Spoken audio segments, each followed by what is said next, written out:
strange within. Alien skin.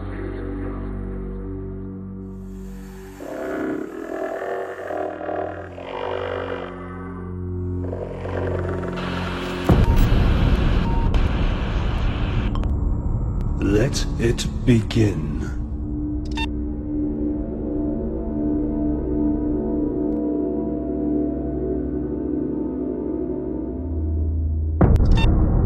Carl Sagan, who's kind of a mainstream man in so many ways, he wrote this book, The Dragons of Eden, about the reptilian connection to humanity and human genetics. And he says in there was the effect to understand the human's reptilian characteristics is to understand so much about human behavior.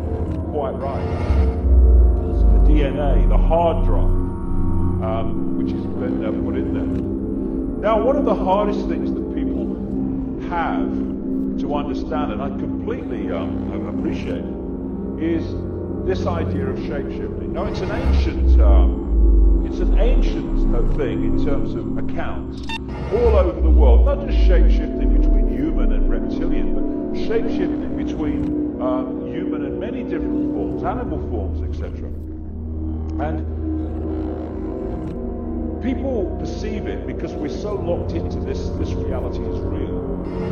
It's like a physical, solid human body transforming into a solid reptilian body and then back again. And I've spoken to people all over the world, vast numbers now, who have seen this phenomenon of seeing someone, a human, suddenly transform into a reptilian figure and then come back again. And the ancient accounts talk about the same thing.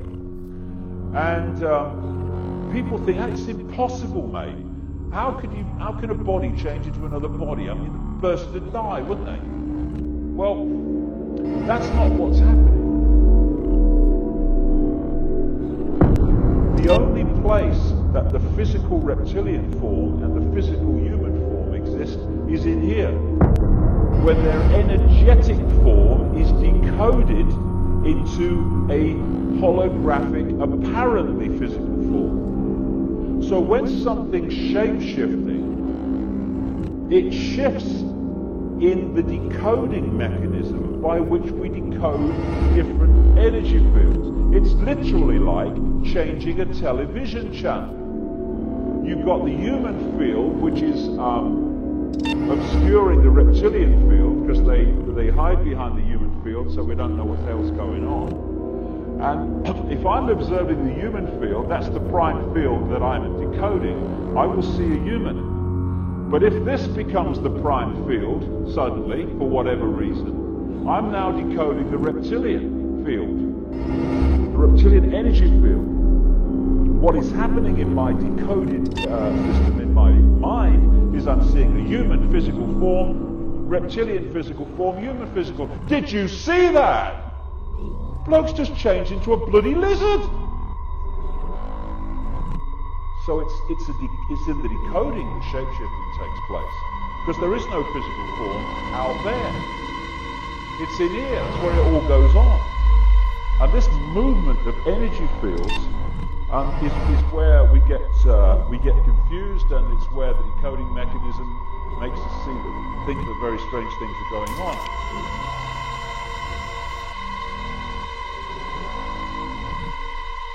People who dismiss it without question, without research, and without reading further about it, they're not making a statement about me. They make a statement about themselves. The idea that they can come to definite conclusions about something without even looking at it. I mean, excuse me, and you claim to be in control of your own mind?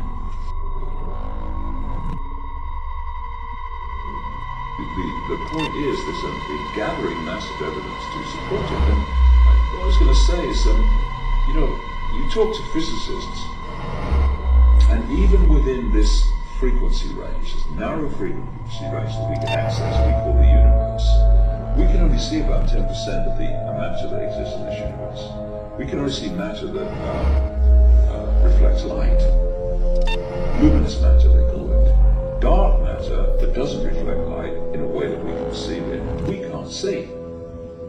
So, you look at the fantastic diversity of genetics and expressions of life that we can see in this tiny 10% and less of this one little frequency range. Then you kind of think outside of this frequency range is infinity.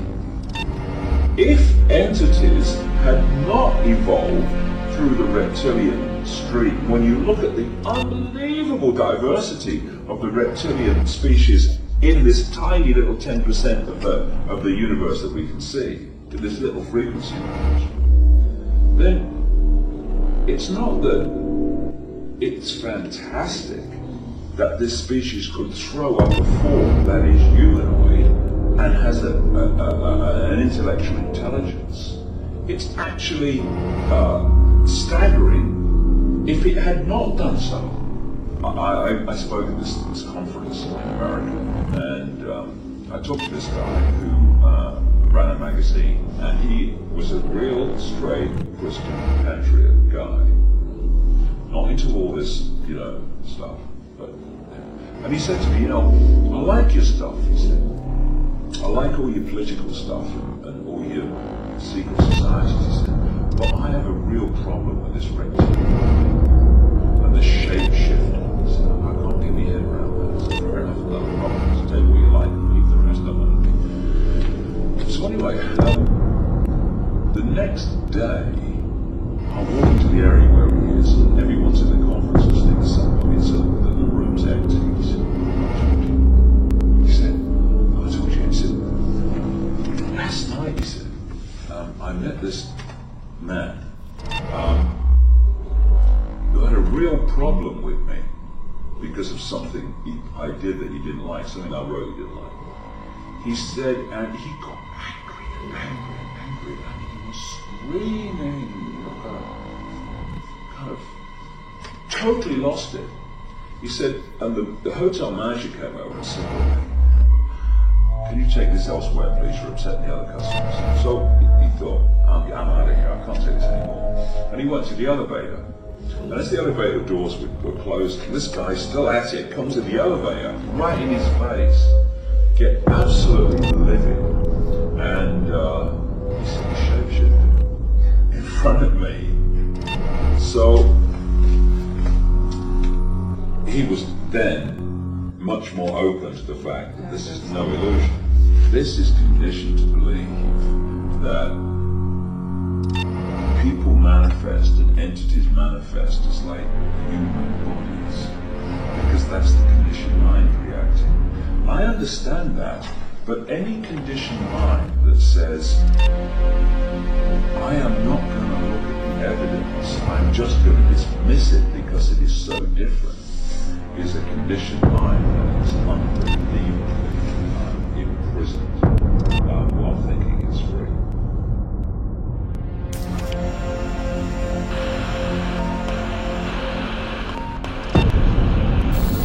Hello? Hello? Are you there?